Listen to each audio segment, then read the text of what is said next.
All right, so I have to share a little bit before we start this video. This is how I actually found you. Okay. When we, I actually think you made a comment on my post first because I was teaching the rear delt fly and you were like, gave me like a thumbs up, like finally someone doing it correctly, which made me go over on your page and start to, oh man, this guy, how come nobody knows who this guy is? This guy's giving so much great information. So the rear delt fly, which I like to tell people it's one of the areas that I put a lot of emphasis on in bodybuilding, bringing that shoulder together, get that spade look. Yeah. And I see so many people doing this movement incorrectly. Sure.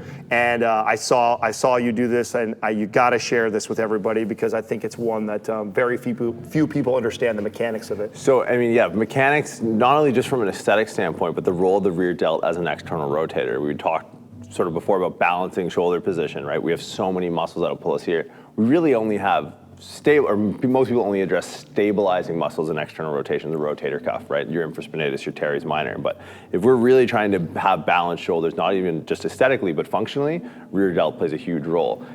Isolating the rear delt then becomes the issue. So if we understand the anatomy of the rear delt, it becomes a lot easier.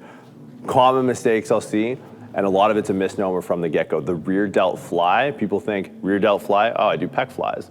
Must be the same thing, but opposite, right? For that to be true, the pecs need to be antagonists to the rear delts. That's not the case. Why? Pecs attach to the midline of the body. They attach to the sternum in the front.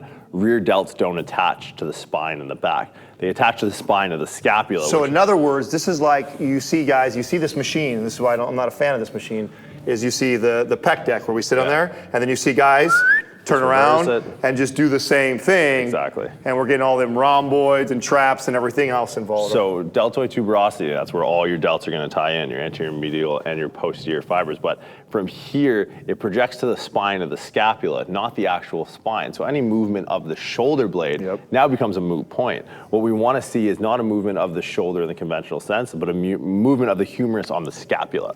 So the chest supported fly is what I see a lot of. And the common mistake, I'm gonna get out of the way right out of the get-go, foot position. My feet are back here. This leaves my spine in reflexive extension. Now what we know about shoulder mechanics is an extended spine leads to retracted shoulder blades. I wanna train this in a very fixed medium. I want those shoulder blades to be locked in the entire time. A lot of people try and keep the shoulder blades together, but now your rate limiter of the movement isn't so much your rear delts, it's the endurance of your rhomboids to hold those scapula in a position the entire time. So what I'll do, if I walk the feet right underneath the shoulders, now I fully protract because my thoracic spine is fully flexed. Now these shoulder blades can relax here all day. Well, I love this too because this naturally kind of rounds you forward, which is what we're looking for when you start. My scapulas are set on the trajectory of my rib cage, which is now flexed due to the flexion of the thoracic spine. Now from here, now it's very easy. As long as I keep my elbows in the plane of the shoulder, what I mean by that is don't extend too far back, but it's something we'll touch on a little bit later. But if I keep my elbows in line with my shoulders, think of reaching down to the ground between each rep. There. That's all you need to do. There's a difference between a full range of motion of a muscle and a full range of motion of a joint. Do a couple reps because I want to point out, and I'll show you some cues that I give when I teach someone this. So notice when he's doing this, and what I tell people is you're flying out, not back. Exactly. The natural thing that your body, you're going to want to fly back because you're going to want these bigger muscles to lift this little girly weight that you got going on here. But what we're trying to do is we're trying to isolate this area right here. So I tell people to fly out, not back, and that'll really target that area. Well, there is one more thing we can do with the rear delts when we think of muscle action. Rear delts are hyperextenders of the shoulder. So our long head of triceps and our lats will bring us here. Our rear delts will bring us here. So if we can load that, so what I'll do is I'll fatigue this as much as I can. If I'm in this position, we'll stay here till we can't sort of, we'll approach form failure. Then from here, think of those like alpine ski jumpers.